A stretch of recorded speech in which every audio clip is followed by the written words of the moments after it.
এটা হবে না কেমিস্ট্রি।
স্ক্রিনটা শেয়ার করেছি, সবাই দেখতে পাচ্ছ?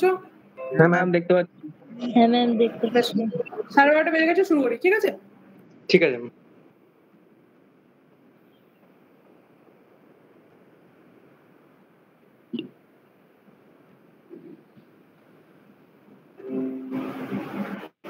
বেশ, আগের দিন আমরা আলোর প্রতিফলনটা বেশ খানিকটা পড়ে নিয়েছিলাম, দর্পণের ব্যাপারটাও তোমাদেরকে বলে দিয়েছিলাম। ঠিক আছে, তো কারো কোনো কিছু অসুবিধা আছে থাকলে বলো, একবার চট করে এখানটা বলে দিচ্ছি আমি। আলোর প্রতিফলন কাকে বলে সংজ্ঞাটা আমরা পড়েছিলাম, আর সেখান থেকে আমরা লম্ব আপাতনটা দেখেছিলাম, তারপরে আমরা দর্পণের সংজ্ঞাটা পড়েছিলাম। দর্পণটা ছিল গোলীয় দর্পণ। গোলীয় দর্পণ কাকে বলে? কোনো প্রতিফলক তল যদি কোনো গোলকের অংশ হয় তবে তাকে গোলীয় দর্পণ বলে। ঠিক আছে, কোনো গোলকের অংশ হলে সেটাকে গোলীয় দর্পণ বলে। গোলীয় দর্পণ দু রকম, উত্তল দর্পণ, অবতল দর্পণ। উত্তল দর্পণ হচ্ছে যে দর্পণের ভেতরের দিকটা ঘষা থাকবে, মানে বাইরের দিকটা মসৃণ আর চকচকে হবে, প্রতিফলক তল হিসেবে কাজ করবে, সেটা হচ্ছে উত্তল দর্পণ। আর যে দর্পণের ভেতরের দিকটা প্রতিফলক তল হিসেবে কাজ করবে, মানে ভেতরের দিকটা মসৃণ আর চকচকে হবে, সেটা হচ্ছে অবতল দর্পণ। দর্পণের আমরা কয়েকটা জিনিস দর্পণের ক্ষেত্রে আমাদের পড়তে হয়, সেগুলো আমরা পড়ে নিয়েছিলাম। কতগুলো টার্মস, সেই টার্মস গুলোর মধ্যে আমরা পেয়েছিলাম মধ্যবিন্দু, বক্রতা কেন্দ্র, বক্রতা ব্যাসার্ধ, প্রধান অক্ষ, উন্মেষ, এগুলো। মধ্যবিন্দু কোনটা? গোলীয় দর্পণের প্রতিফলক তলের মধ্যবিন্দু ও কে ওই দর্পণের মেরু বলে, মধ্যবিন্দু বা মেরু বলছে। ঠিক আছে, তার মানে দর্পণটাকে এক্স অক্ষটা যেখানটা দিয়ে ছেদ করছে বেসিক্যালি, সেই জায়গাটাকে আমরা বলছি ওর মেরু বা মধ্যবিন্দু। বক্রতা কেন্দ্র কোনটা? আমরা বলেছি গোলীয় দর্পণ মানে একটা গোলকের অংশ, তাহলে সেই গোলকের যে কেন্দ্রটা সেটা হচ্ছে ওই গোলীয় দর্পণের বক্রতা কেন্দ্র। ঠিক আছে, সেটাকে আমরা সি দিয়ে ডিনোট করি। বক্রতা ব্যাসার্ধ কোনটা? যখনই বৃত্তের ব্যাপার আসবে, তখনই বৃত্তের ব্যাপার আসবে, কেন্দ্র আসবে, তখনই ব্যাসার্ধ অবশ্যই আসবে। তো ওই বৃত্তের যে ব্যাসার্ধটা হবে, বক্রতা কেন্দ্রটা, বক্রতা কেন্দ্র থেকে মানে বৃত্তের যে সারাউন্ডিংটা, বাইরের যে গোলাকার অংশটা, ওইটার যে দূরত্বটা যে অর্ধেকটা, সেটাকে বলা হচ্ছে বক্রতা ব্যাসার্ধ। পুরো যে দূরত্বটা সেটা হচ্ছে ব্যাস, আর অর্ধেক দূরত্বটা হচ্ছে ব্যাসার্ধ। ঠিক আছে, তাহলে ওটা হচ্ছে বক্রতা ব্যাসার্ধ। তার মানে সি থেকে ও এর ডিসটেন্সটা বেসিক্যালি বক্রতা ব্যাসার্ধ। প্রধান অক্ষ কোনটা? ওই এক্স অ্যাক্সিসটা হচ্ছে প্রধান অক্ষ। তার মানে দর্পণের, হ্যাঁ বলো ম্যাম, বক্রতা ব্যাসার্ধটা একবার বলুন। বক্রতা ব্যাসার্ধটা হচ্ছে, ছবিটা দেখাই তাহলে বুঝতে পারবে। এই যে বললাম দর্পণটা, গোলীয় দর্পণটা যখনই একটা গোলকের অংশ হবে তখনই সেই দর্পণটাকে বলবো আমরা গোলীয় দর্পণ। ঠিক আছে, তো গোলক মানেই কি? গোলক মানেই একটা, তার কেন্দ্র থাকবে, তার ব্যাস থাকবে, তার ব্যাসার্ধ থাকবে, তাই না? আমরা ছোট থেকে জ্যামিতিতে তাই পড়েছি, গোলক মানে, গোলক বা বৃত্ত মানেই তার কেন্দ্র থাকবে, তার ব্যাস থাকবে, তার ব্যাসার্ধ থাকবে। তো এই যে কেন্দ্রটা হচ্ছে তোমার সি। তো এই যে গোলকটার যে ব্যাসার্ধটা, কেন্দ্রটা থেকে এইটা হচ্ছে কেন্দ্র, আর এইটা হচ্ছে মানে বৃত্ত চাপটা যেটা হচ্ছে। ঠিক আছে, কেন্দ্র থেকে বৃত্ত চাপের যে দূরত্বটা, এই দূরত্বটাকে আমরা বলছি বক্রতা ব্যাসার্ধ। ক্লিয়ার হয়েছে? ঠিক আছে। নেক্সট আমরা প্রধান অক্ষ পেলাম। এক্স অ্যাক্সিসটা হচ্ছে প্রধান অক্ষ, মানে দর্পণের মেরু আর বক্রতা কেন্দ্রের সংযোগকারী সরলরেখাটাকে বলা হচ্ছে প্রধান অক্ষ। নেক্সট হচ্ছে উন্মেষ। উন্মেষটা আমরা দেখো, এক্স অ্যাক্সিসটাকে আমরা যদি প্রধান অক্ষ বলে থাকি, তাহলে বেসিক্যালি ওয়াই অ্যাক্সিস যেটা হচ্ছে সেটাকে আমরা কিন্তু উন্মেষ বলবো। এখানে আমরা উন্মেষটাকে এম আর এম ড্যাশ দিয়ে ডিনোট করব, ঠিক আছে? এটা এখানে যেহেতু বৃত্তচাপটা এতটুকু সেজন্য এখানে এটা এরকম হয়েছে। বৃত্তচাপটাকে দুদিকে একটুখানি বাড়িয়ে দিই তাহলে ওটা একটুখানি ছোট হয়ে যাবে, ঠিক আছে? তাহলে বেসিক্যালি ওয়াই অ্যাক্সিসটা হবে আমাদের 19 হয়ে গেল। এইটা আমরা আগের দিন এখানে হ্যাঁ বলো ম্যাম। ছবিতে ম্যাম একটু মেরুটা দেখি, মেরু মধ্যবিন্দুটা একটু ম্যাম ছবিতে দেখিয়ে দেন ম্যাম একটু। এই তো মধ্যবিন্দু, ওটা মধ্যবিন্দু, এই যে ওটা মধ্যবিন্দু। আচ্ছা ম্যাম ঠিক আছে, আমি যেটা ছবিতে করেছি সেটা ওখানে লিখে দিয়েছি দেখো। বেশ, নেক্সট আমরা চলে যাচ্ছি আলোর প্রতিফলনে। এবার আমরা যে ছবিগুলো করেছিলাম সেই ছবিগুলোতে চলে যাব। এই ছবিগুলো খুব ইম্পর্টেন্ট, কারণ এখান থেকে আমরা মুখ্য ফোকাসের ব্যাপারটা দেখতে পাবো, ঠিক আছে? মুখ্য ফোকাসটা কোথা থেকে তৈরি হচ্ছে সেটা আমরা দেখতে পাবো। উত্তল দর্পণের ক্ষেত্রে, অবতল দর্পণের ক্ষেত্রে, দুটো ক্ষেত্রে মুখ্য ফোকাসটা দেখতে পাবো। দেখো ছবিটা দেখতে পাচ্ছি, এই ছবিটায় কি বলেছে? এই ছবিটাতে আলোক রশ্মিটা দেখো এভাবে এলো, এখানে দর্পণে ধাক্কা খেলো, এটা প্রতিফলক তল, এটা প্রতিফলক তল হিসেবে কাজ করছে। তো এখানে ধাক্কা খেলো, ধাক্কা খেয়ে এদিকে বেরিয়ে গেল, ঠিক আছে? নেক্সট আলোক রশ্মিটা এদিকে এলো, ধাক্কা খেলো, এদিকে বেরিয়ে গেল, হলো? তাহলে এবার দেখো দুটোই যদি অসীমের দিকে বেরিয়ে যায়, আমাদের তো তাহলে আমাদের এখানে তো প্রতিবিম্ব গঠিত হচ্ছে না, তাই না? প্রতিবিম্ব তো আমাদের গঠন করতে হবে। প্রতিবিম্ব গঠন করতে গেলে আমরা জানি, আমাদের কমন সেন্স কি বলে, প্রতিবিম্ব গঠন করা মানে যেখানে দুটো আলোক রশ্মি মিলিত হবে বা ধাক্কা খাবে বা এক জায়গাতে হবে, ঠিক আছে? আলোক রশ্মিটাকে এক জায়গাতে হতে হবে, তবে সেই প্রতিবিম্বটা গঠন করতে পারবে। তাহলে এখানে যেহেতু আলোক রশ্মি দুটোই আমরা দেখছি, দুটোই অসীমের দিকে বেরিয়ে যাচ্ছে, তাহলে কোথাও মিলছে না। এখানে এই যে আলোক রশ্মিটা যদি এই রেখা বরাবর একটা আলোক রশ্মিটা যায়, তাহলে সেখানে কি হবে? লম্ব আপতন হবে, কারণ এটা 90 ডিগ্রি অ্যাঙ্গেলে পড়ছে। এখানে ধাক্কা খেয়ে এই রেখাটা বরাবর বেরিয়ে যাবে। তাহলে কি করতে হবে আমাদের? আলোক রশ্মিগুলো যেখানে ধাক্কা খেয়ে বেরিয়ে যাচ্ছে সেই পয়েন্টটা থেকে আমাদের পিছন দিকে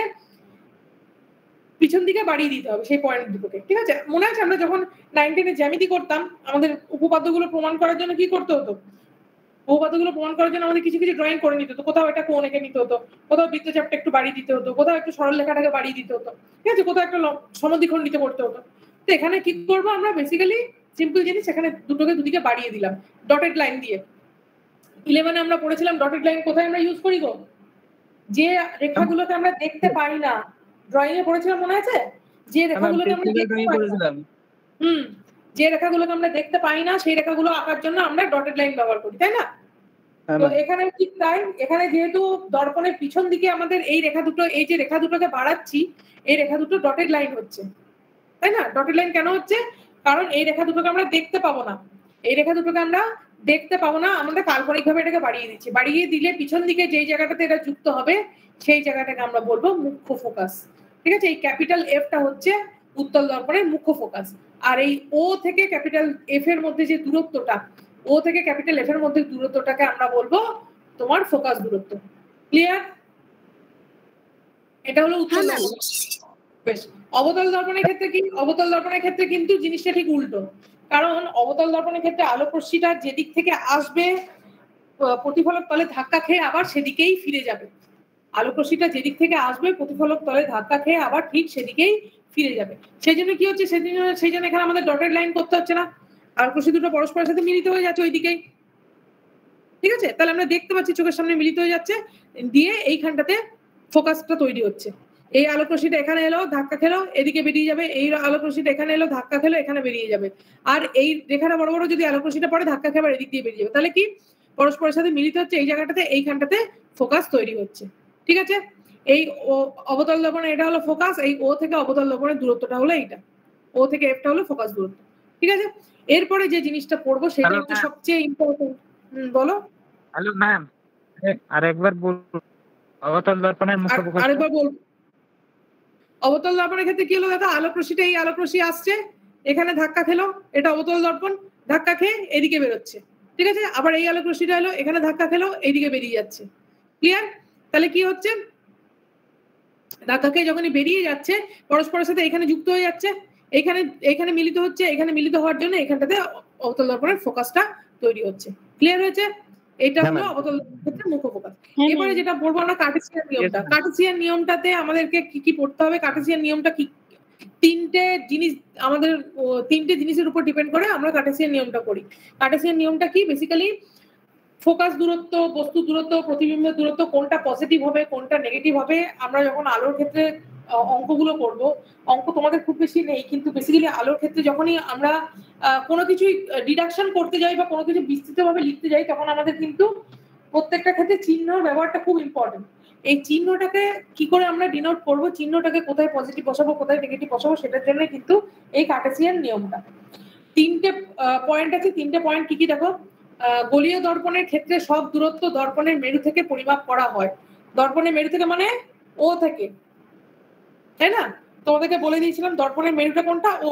তাহলে গোলীয় দর্পণের ক্ষেত্রে ও থেকে সমস্ত দূরত্বগুলো পরিমাপ করা হয়। ঠিক আছে, এবার ও এর দিকে থাকলে পজিটিভ, ও এর বিপরীত দিকে থাকলে নেগেটিভ। ঠিক আছে, স্বাভাবিক ব্যাপার। এবারে নেক্সট হচ্ছে দেখো, মেরু থেকে দূরত্ব পরিমাপের দিক এবং আপতিত রশ্মির অভিমুখ একই দিকে হলে ধনাত্মক এবং বিপরীত দিকে হলে ঋণাত্মক হবে। তাহলে মেরু থেকে দূরত্ব পরিমাপের দিক এবং আপতিত রশ্মির অভিমুখ একই দিকে হলে ধনাত্মক এবং বিপরীত দিকে হলে ঋণাত্মক। তার মানে কি বলতো, তার মানে উত্তল দর্পণের ক্ষেত্রে ম্যাক্সিমাম জিনিসগুলো ঋণাত্মক হবে, আর অবতল দর্পণের ক্ষেত্রে ম্যাক্সিমাম জিনিসগুলো ধনাত্মক হবে। কেন বলতো?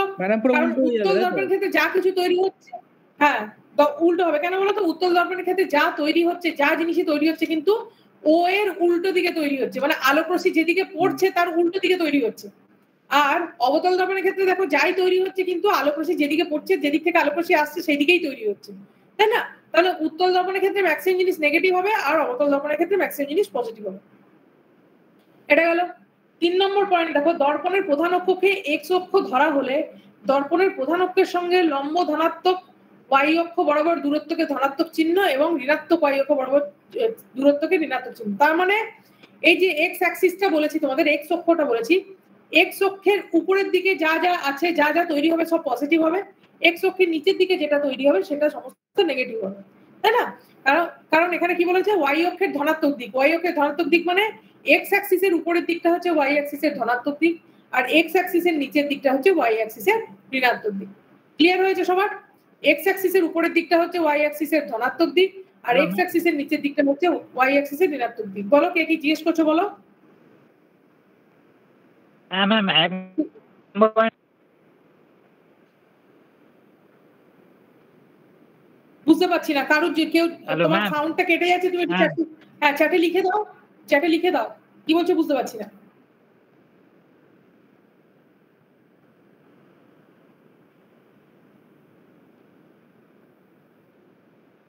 চ্যাটে লিখে দাও, কে কি জিজ্ঞেস করছিলে একটুখানি লিখে দাও। ম্যাম হ্যাঁ বলো। ম্যাম 3 নম্বরের দর্পণের প্রধান অক্ষকে এক্স অক্ষ ধরা হয় হলে দর্পণের প্রধান অক্ষের সঙ্গে লম্ব ধনাত্মক ওয়াই অক্ষ, এটা আরেকবার বলুন। ওইটাই তো বললাম, এক্স অ্যাক্সিসের উপরের দিকটা মানে ওয়াই অ্যাক্সিসের পজিটিভ দিক। ঠিক আছে, আচ্ছা বিশ্বজিৎ বললাম ফার্স্ট পয়েন্টটা বলবো। ঠিক আছে, এক্স অ্যাক্সিসের উপরের দিকটা হচ্ছে ওয়াই অ্যাক্সিসের ধনাত্মক দিক, আর এক্স অ্যাক্সিসের নিচের দিকটা হচ্ছে ওয়াই অ্যাক্সিসের ঋণাত্মক দিক। তার মানে এক্স অ্যাক্সিসের উপরের দিকে যে ফিগারগুলো তৈরি হবে সেগুলোকে সমস্ত আমরা পজিটিভ চিহ্ন দেব, আর এক্স অ্যাক্সিসের নিচের দিকে যে ফিগারগুলো তৈরি হবে সেইগুলোকে আমরা সমস্তগুলোকে নেগেটিভ চিহ্ন দেবো। ঠিক আছে, 1 নম্বর পয়েন্টটা তোমাদেরকে ছবিটা দেখাই, তাহলে বুঝতে পারবে।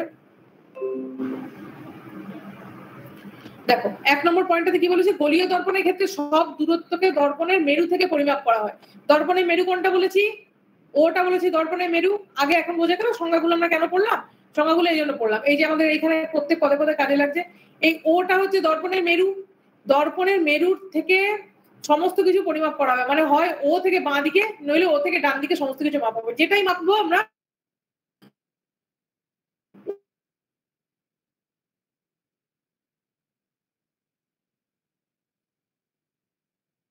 নামগুলো পড়েছিলাম। আইএসও কি ছিল, ম্যাম বলছি ওটা এখানে কেন্দ্রবিন্দু নাকি?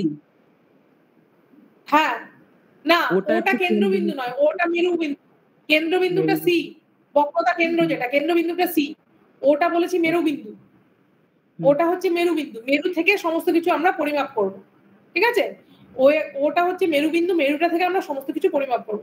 তাহলে দেখো, প্রত্যেকটা জিনিস যখন আমরা মাপি, প্রত্যেকটা জিনিস মাপার ক্ষেত্রে কিন্তু আমাদের একটা প্রমাণ মাপ ধরে নিতে হয়। 1 গ্রাম কতটা জিনিস না জানলে আমরা 500 গ্রামটা মাপবো কি করে, তাই না? তো এখানে ঠিক ওটাকে আমরা এরকম প্রমাণ ধরে নিয়েছি,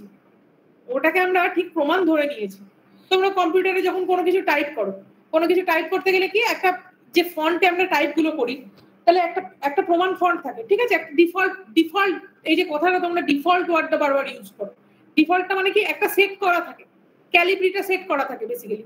এখন আমরা যেটা ইউজ করি এমএস অফিস যেগুলো ইউজ করি ক্যালিব্রিটা আমাদের সেট করা থাকে, ঠিক আছে।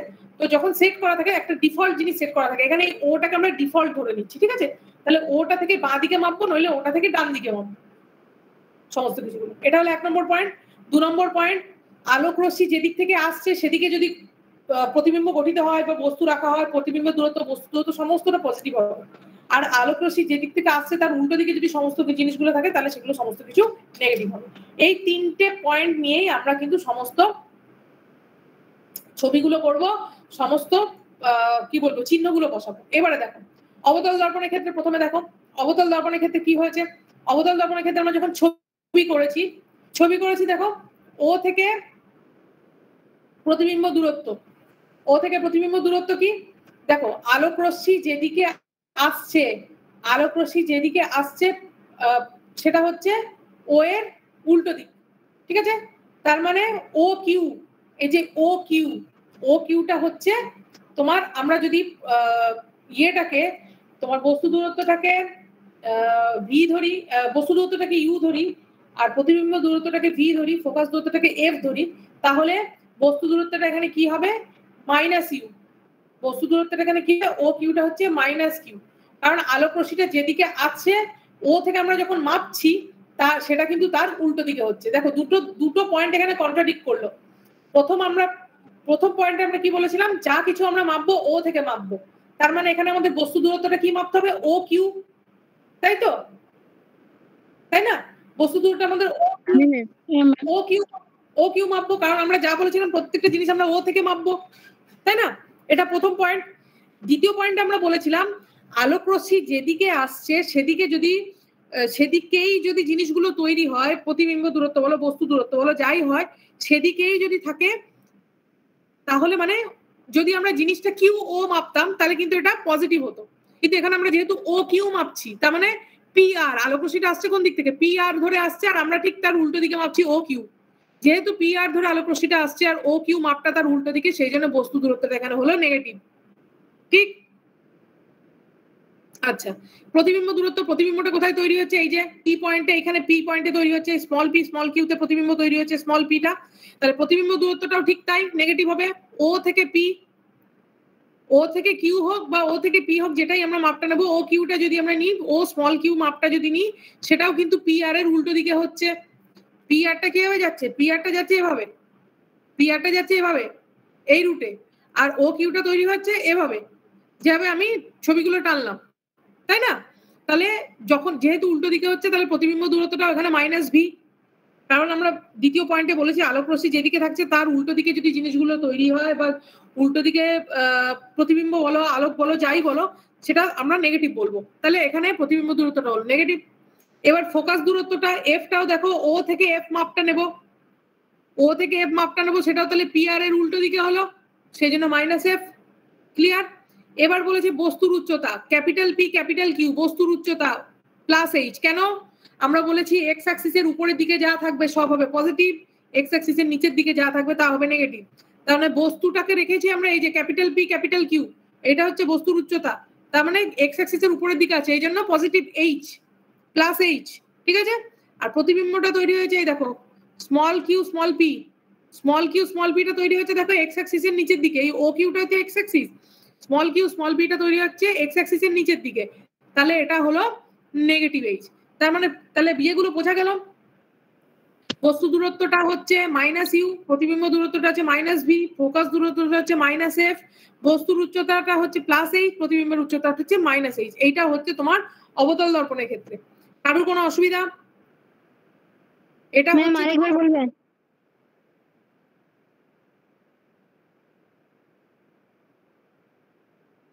আরেকবার বলবো, হ্যাঁ বিপরীত চিহ্নই হবে ম্যাম? না, সবসময় বিপরীত চিহ্ন হবে না, আলোক রশ্মির উপর ডিপেন্ড করবে, বস্তুটা রাখার জায়গাটা কি হবে, আলোক রশ্মির উপর ডিপেন্ড করবে, আলোক রশ্মি কোন দিক থেকে আসছে, ঠিক আছে, আলোক রশ্মি কোন দিক থেকে আসছে তার উপর ডিপেন্ড করবে। বেশ, আরেকবার বলে দিচ্ছি। আচ্ছা ম্যাম, ঠিক আছে।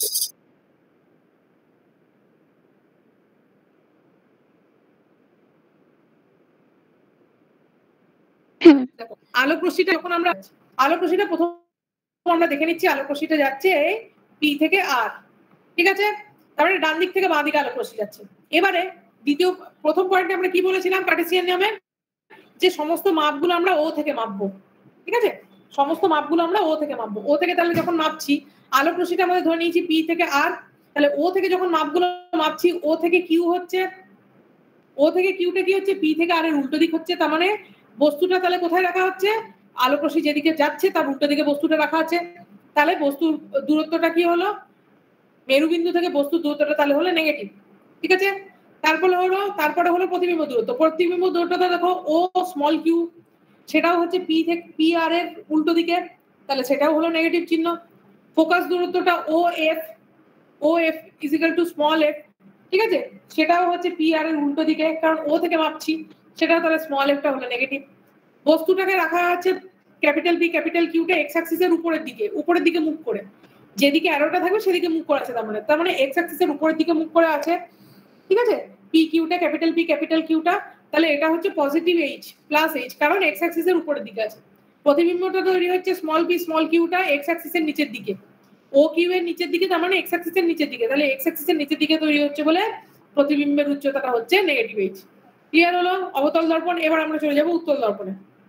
ম্যাম উত্তল দর্পণের ক্ষেত্রে যেগুলো অবতল দর্পণে মাইনাস আছে সেগুলো প্লাস হবে, তাই তো? সবকটা হবে না, সবকটা হবে না এই কারণে বস্তু দূরত্বটা নেগেটিভ হবে। কারণ বস্তু দূরত্বটা কেন নেগেটিভ হবে, আলোক রশ্মিটা যেদিকে এখানে আমরা ও থেকে মাপবো, আলোক রশ্মিটা কোথা থেকে আসছে, পি থেকে আর এ আসছে, বস্তুটার দূরত্বটা আমরা কি মাপবো, ও থেকে কিউ, তার মানে বস্তু দূরত্বটা নেগেটিভ হবে। আলোক রশ্মিটা পি থেকে আর এ আসছে, আর এ এসে ধাক্কা খেয়ে বেরিয়ে যাচ্ছে, বস্তু দূরত্বটা আমরা মাপবো ও থেকে কিউ, তাহলে ও থেকে কিউটা তার মানে কি হচ্ছে পি থেকে আর এর অপোজিটে আছে, তার মানে নেগেটিভ হলো। এবারে বাকি সব যতগুলো আছে পজিটিভ হবে। কেন পজিটিভ হবে, দেখো সবকিছু আছে যেদিকে আলোক রশ্মিটা আসছিল সেদিকে। বস্তুর প্রতিবিম্বের দূরত্বটা হচ্ছে ও থেকে স্মল কিউ, এই জায়গাটুকু ও থেকে স্মল কিউ, আলোক রশ্মিটাও এদিকে আসছে, প্রতিবিম্বটাও এদিকেই তৈরি হচ্ছে, তার মানে বাঁ দিক থেকে ডান দিকে ও থেকে স্মল কিউ যেটা তৈরি হচ্ছে পজিটিভ হবে, প্লাস ভি। ফোকাস দূরত্বটা এই দেখো এফটা, ও থেকে এফটা হচ্ছে পি আর এর যেদিকে আছে সেদিকেই, তার মানে পজিটিভ এফ। বস্তুর উচ্চতাটা, বস্তুটাকে রাখা আছে এক্স অ্যাক্সিসের উপরের দিকে, তাহলে বস্তুর উচ্চতাটা প্লাস এইচ। প্রতিবিম্বের উচ্চতাটা দেখো, প্রতিবিম্বটাও তৈরি হচ্ছে এক্স অ্যাক্সিসের উপরের দিকে, তাহলে প্রতিবিম্বের উচ্চতা হচ্ছে প্লাস এইচ, ঠিক আছে? উত্তল দর্পণটা সোজা। অবতল দর্পণের ক্ষেত্রে একটুখানি যেহেতু উল্টো দিকে হচ্ছে যেন নেগেটিভ গুলো বসাতে হবে, উত্তল দর্পণের ক্ষেত্রে কিন্তু খুব সোজা। এবার দেখো উত্তল দর্পণের ক্ষেত্রে ফোকাস দূরত্বটা আমরা কি পাচ্ছি, উত্তল দর্পণের ক্ষেত্রে ফোকাস দূরত্বটা হচ্ছে r/2। আরটা কি এখানে বক্রতা ব্যাসার্ধের হাফ, তার মানে OC/2। এফ মানে হচ্ছে OC/2, বক্রতা ব্যাসার্ধের হাফ, বক্রতা ব্যাসার্ধ যেটা তার হাফ। ফোকাস দূরত্ব উত্তল দর্পণের ক্ষেত্রে ফোকাস দূরত্বটা হচ্ছে বক্রতা ব্যাসার্ধের অর্ধেক। আচ্ছা, বস্তু দূরত্ব প্রতিবিম্ব দূরত্ব আর ফোকাস দূরত্বের মধ্যে সম্পর্ক কি, 1/v + 1/u = 1/f। 1/f মানে কি, 1/f মানে কি, f এর জায়গায় যদি আমরা r/2 বসাই তাহলে ওটা উল্টো দিকে চলে গিয়ে হয়ে যাবে 2/r, ঠিক আছে? এরপরে আমরা ভাগগুলো পড়বো কোন দর্পণে কি ধরনের প্রতিবিম্ব গঠন হচ্ছে, ঠিক আছে? অবতল দর্পণ আর উত্তল দর্পণ। উত্তল দর্পণের ক্ষেত্রে বেশি কিছু সেভাবে গঠন হয় না। উত্তল দর্পণের ক্ষেত্রে অসৎ প্রতিবিম্ব বস্তু থেকে আকারে ছোট প্রতিবিম্ব গঠিত হয়, এক ধরনেরই প্রতিবিম্ব গঠিত হয় দর্পণের ক্ষেত্রে। লেন্সের ক্ষেত্রে এটা যখন আমরা পড়তে যাবো, লেন্সের ক্ষেত্রে কিন্তু জিনিসটা উল্টে যাবে। উত্তল লেন্সের ক্ষেত্রে বেশি প্রতিবিম্ব গঠিত হবে, অবতল লেন্সের ক্ষেত্রে কম প্রতিবিম্ব গঠিত হবে। অবতল লেন্সের ব্যাপারটাও একটুখানি কম। আচ্ছা, অবতল দর্পণের ক্ষেত্রে কি কি ধরনের প্রতিবিম্ব দেখছি, অবতল দর্পণের ক্ষেত্রে আমরা দু ধরনের প্রতিবিম্ব দেখছি, একটা হচ্ছে অসৎ বিম্ব, একটা হচ্ছে সৎ বিম্ব। অসৎ বিম্বটা কিরকম হবে, অসৎ বিম্বটা হচ্ছে বিবর্ধিত অসৎ প্রতিবিম্ব, তার মানে বস্তুর থেকে আকারে বড় অসৎ প্রতিবিম্ব তৈরি হবে, ঠিক আছে? বস্তুর থেকে আকারে বড় অসৎ প্রতিবিম্ব তৈরি হবে। এটা হচ্ছে বস্তুটাকে যখন ফোকাস দূরত্বের থেকে কম দূরত্বে বসানো হচ্ছে। এবার সৎবিম্ব, তিন ধরনের সৎবিম্ব তৈরি হচ্ছে, আর প্রতিবিম্বগুলো হবে কিভাবে, বস্তুটাকে কোথায় বসানো হয়েছে তার উপর ডিপেন্ড করে প্রতিবিম্বগুলো তৈরি হবে। বস্তুটাকে কোথায় বসানো হয়েছে তার উপর ডিপেন্ড করে প্রতিবিম্বগুলো তৈরি হবে, ঠিক আছে? তাহলে কি করে তৈরি হবে, তিনটে প্রতিবিম্ব আমরা পাবো, ক্ষুদ্র আকৃতির প্রতিবিম্ব পাবো, সমান আকৃতির প্রতিবিম্ব পাবো, আর বিবর্ধিত সৎ প্রতিবিম্ব পাবো। তিনটেই সৎবিম্ব, কিন্তু তার উপর ডিপেন্ড করছে। বস্তু দূরত্ব যখন ফোকাস দূরত্বের থেকে বেশি হবে, মানে বস্তুটাকে যখন ফোকাস দূরত্বের থেকে বেশি দূরত্বে রাখা হয়েছে তখন ক্ষুদ্র আকৃতির সৎবিম্ব পাবো, ঠিক আছে? বস্তুটাকে যখন ফোকাস দূরত্বের ডবল দূরত্বে রাখা হচ্ছে, মানে u = 2f হচ্ছে, ঠিক আছে? বস্তুটাকে যখন ফোকাস দূরত্বে ডবল দূরত্বে রাখা হচ্ছে, ঠিক ডবল দূরত্বেই রাখা হচ্ছে, তখন বস্তুর সমান আকৃতির প্রতিবিম্ব। আর বস্তু দূরত্ব যখন 2f এর থেকেও বেশি হচ্ছে, ঠিক আছে, 2f মানে হচ্ছে আর, তাহলে বস্তুর দূরত্ব যখন ইউ এর মাপটা যখন ইউ গ্রেটার দেন 2f হচ্ছে, মানে ফোকাস দূরত্বের দ্বিগুণের থেকেও বেশি দূরত্বে রাখা হচ্ছে, তখন বিবর্ধিত সৎ প্রতিবিম্ব আমরা পাচ্ছি। ঠিক আছে, তাহলে গোলীয় দর্পণের প্রতিবিম্ব গঠনটা আমরা বুঝতে পারলাম। অবতল দর্পণে নেগেটিভ আর উত্তল দর্পণে পজিটিভ। উত্তল দর্পণে অসৎ বিম্ব, ক্ষুদ্র অসৎ বিম্ব তৈরি হবে। অবতল দর্পণের ক্ষেত্রে দু ধরনের প্রতিবিম্ব তৈরি হতে পারে, অসৎ বিম্ব তৈরি হতে পারে, সৎ বিম্ব তৈরি হতে পারে। অসৎ বিম্ব কি ধরনের হবে? বিবর্ধিত অসৎ প্রতিবিম্ব তৈরি হবে যখন ফোকাস দূরত্বটার পরিমাণটা বস্তু দূরত্বের থেকে বেশি হবে। তার মানে বস্তুটাকে ফোকাস দূরত্বের মাঝখানে রাখা হচ্ছে, তার মানে বস্তুটাকে মেরু আর ফোকাস দূরত্বের মাঝখানে রাখা হচ্ছে। ফোকাস দূরত্বের মাঝখানে বলতে মেরু আর ফোকাস দূরত্বের মাঝখানে রাখা হচ্ছে। সৎবিম্ব এবার তিন ধরনের সৎবিম্ব তৈরি হবে। ক্ষুদ্র আকৃতির সৎবিম্ব, সমান আকৃতির সৎবিম্ব, বিবর্ধিত সৎবিম্ব। ক্ষুদ্র আকৃতির সৎবিম্ব তৈরি হবে যখন বস্তু দূরত্বটা ফোকাস দূরত্বের থেকে বেশি হবে। সমান আকৃতির সৎবিম্ব কি হবে? যখন বস্তু দূরত্বটা তোমার ফোকাস দূরত্বের দ্বিগুণ দূরত্বের সমান হবে। আর বিবর্ধিত সৎবিম্ব তৈরি হবে যখন বস্তু দূরত্বটা ফোকাস দূরত্বের দ্বিগুণ দূর থেকেও বেশি হবে। ঠিক আছে, বস্তু দূরত্বটা ফোকাস দূরত্বের দ্বিগুণ দূরত্বের থেকেও বেশি হবে, তখন আমরা বিবর্ধিত সৎবিম্ব পাবো।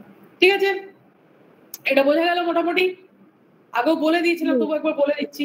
তোমাদের নোটস আমি তৈরি করতে পারিনি, আমার ল্যাপটপটা একটুখানি সমস্যা হচ্ছে, তাই আজকে চেষ্টা করবো, কয়েকটা সফটওয়্যার ইনস্টল করেছি, আজকে চেষ্টা করবো নোটস তৈরি করার। আমি কয়েকদিন ধরে এটা করছি।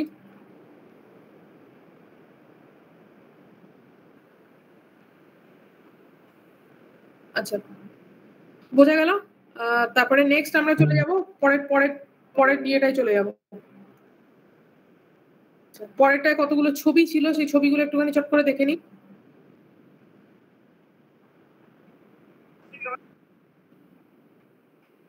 দেখো,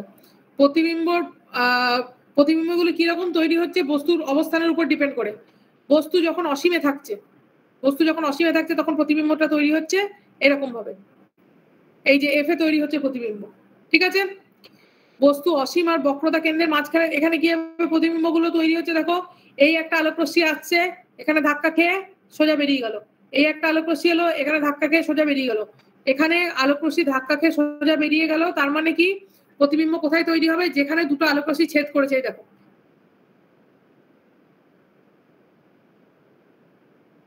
এখানে যেখানে প্রতিবিম্ব, ওই স্ট্রেট লাইনটা, তাই তো? হ্যাঁ ওই স্ট্রেট লাইনটা লম্বা, যে সবচেয়ে লম্বা যে লাইনটা। হ্যাঁ হ্যাঁ, এই যে এফটা থেকে এই যে প্রতিবিম্বটা তৈরি হয়েছে, যেখানে অ্যারো দেয়া আছে, এইটা হচ্ছে তোমার প্রতিবিম্ব তৈরি হয়েছে। এই যে এটা প্রতিবিম্ব তৈরি হচ্ছে। ক্লিয়ার হচ্ছে সবার? নেক্সট হচ্ছে বস্তু যখন অসীম আর বক্রতা কেন্দ্রের মাঝখানে অবস্থিত, অসীম আর বক্রতা কেন্দ্রের মাঝখানে অবস্থিত, এই যে এইখানে বস্তুটা অবস্থিত যখন অসীম আর বক্রতা কেন্দ্রের মাঝখানে। বক্রতা কেন্দ্রটা কি? এই যে সিটা, এই সিটা পেয়েছি আমরা, জানি সিটা বক্রতা কেন্দ্র, এই সিটা হচ্ছে বক্রতা কেন্দ্র, সি আর এই দিকটা হচ্ছে অসীম, আর এর মাঝখানে অবস্থিত বস্তুটা যখন, তখন প্রতিবিম্ব কিরকম তৈরি হচ্ছে?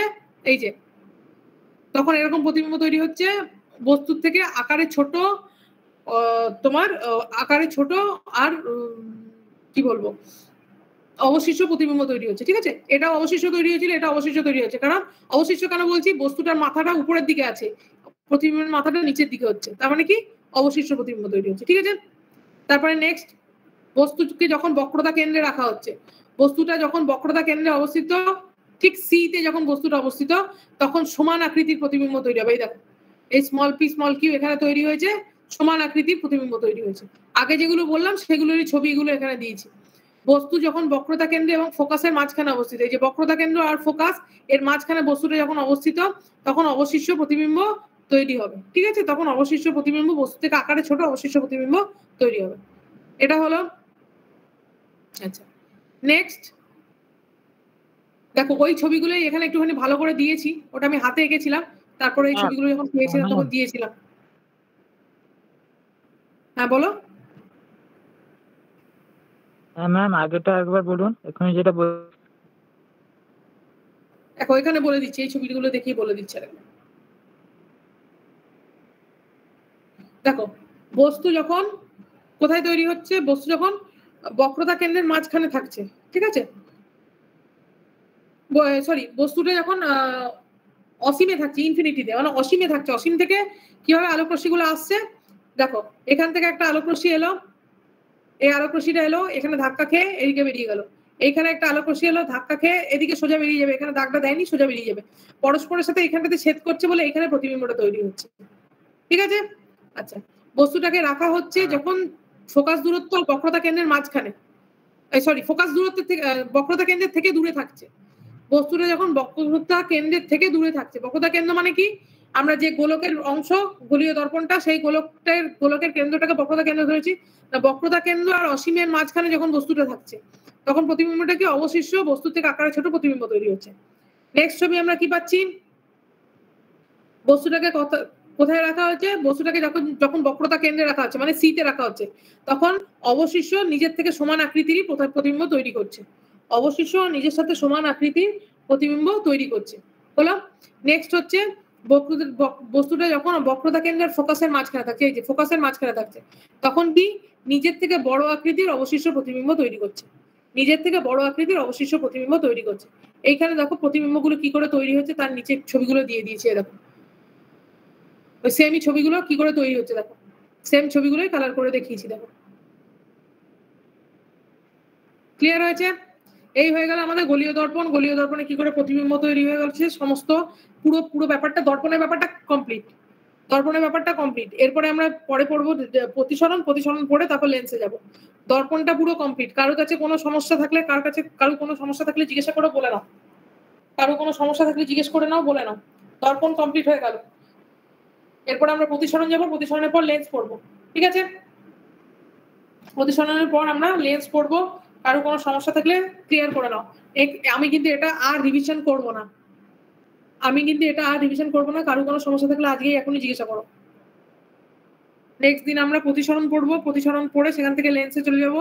লেন্সের কিছু ডিডাকশন আছে, ওগুলো একটুখানি পড়তে হবে। তারপরে প্রিজম পড়বো।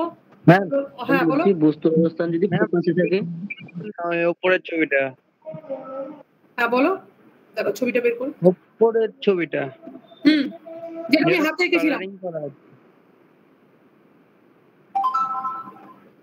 হ্যাঁ বলো। ম্যাম এটা নিচেরটা ম্যাম, তারপরে ছবিগুলোতে। হ্যাঁ বলো। এইগুলো একবার বলে দেন। এই ছবি দুটো আরেকবার বলে দেবো। বস্তুটাকে এখানে দেখো, এইদিকে এই ছবিটায় যেখানে আমার কার্সারটা আছে, দেখো বস্তুটাকে এখানে কোথায় রেখেছি, বক্রতা কেন্দ্রে। এই যে P Q, capital P Q মানে হচ্ছে বস্তু, স্মল কিউ মানে হচ্ছে, স্মল পি কিউ মানে হচ্ছে প্রতিবিম্ব। তাহলে বস্তুটাকে যদি বক্রতা কেন্দ্রে রেখেছি, বক্রতা কেন্দ্রে রাখলে কি প্রতিবিম্বটা তৈরি হবে ঠিক বস্তুটা যেখানে রেখেছি তার নিচটাতে। ঠিক আছে? আলোক রশ্মিটা এই আসছে, ধাক্কা খাচ্ছে, বেরিয়ে যাচ্ছে, এখানে আসছে, এইভাবে আসছে, ধাক্কা খাচ্ছে, এদিকে বেরিয়ে যাচ্ছে। তাহলে কোথায় জয়েন হচ্ছে? এখানে। তাহলে বস্তুটাকে যখন বক্রতা কেন্দ্রে রাখছি, বস্তুর থেকে বস্তুর সমান আকৃতির অবশিষ্ট প্রতিবিম্ব তৈরি হবে। বস্তুর সমান আকৃতির অবশিষ্ট প্রতিবিম্ব তৈরি হবে বস্তুটাকে যখন বক্রতা কেন্দ্রে রাখবো। আচ্ছা, বস্তুটাকে যখন বক্রতা কেন্দ্র আর ফোকাসের মাঝখানে রাখবো, তখন কি বস্তুর থেকে আকারে, এখানে একটুখানি আকারটা, মানে আমি যেহেতু হাতে গেছি বোঝা যাচ্ছে না, প্রায় সমান হয়ে গেছে। বস্তুর থেকে আকারে বড় অবশিষ্ট প্রতিবিম্ব তৈরি হবে। বস্তু থেকে আকারে বড় অবশিষ্ট প্রতিবিম্ব তৈরি হবে। এই জন্য পরে তোমাদের পরে এই ছবিগুলো আমি দিয়েছি, এই ছবিটা ক্লিয়ার হয়ে যাবে। দেখো এই দেখো, এই 4 নম্বর ছবিটা, বস্তু থেকে আকারে বড় প্রতিবিম্বটা তৈরি হয়েছে যখন বস্তুকে বক্রতা কেন্দ্র আর ফোকাসের মাঝখানে আমরা রাখছি। ক্লিয়ার? ঠিক আছে, ভালো বুঝতে পারছি। হ্যাঁ, কি বলছো? মানে ওই হাতে আঁকার থেকে এইটা ভালো বোঝা যাচ্ছে ওটার থেকে। ওই জন্য এই ছবিগুলো পরে দিয়েছিলাম। হাতে আঁকতে গেলে অনেক সময় তো মাপগুলো এদিক ওদিক হয়ে যায়, ওই জন্য ছবিগুলো পরে দিয়েছি। এটার পিডিএফটা পাঠাবেন। পিডিএফ সব দেয়া আছে, এই পিডিএফ গুলো সব দেয়া আছে। পিডিএফ গুলো তোমরা গ্রুপ থেকে ডাউনলোড গলীয় দর্পণের প্রতিবিম্বের গঠনের যে লেখাগুলো বক্স করে দেওয়া আছে ওটা একটু দেখান। আচ্ছা ম্যাম, সব গ্রুপে দেয়া আছে, তোমাদের পিডিএফ লিংক থেকে ডাউনলোড করে নিও। সব গ্রুপে দেয়া আছে, আগে এই পিডিএফ গুলো দিয়ে দিয়েছিলাম।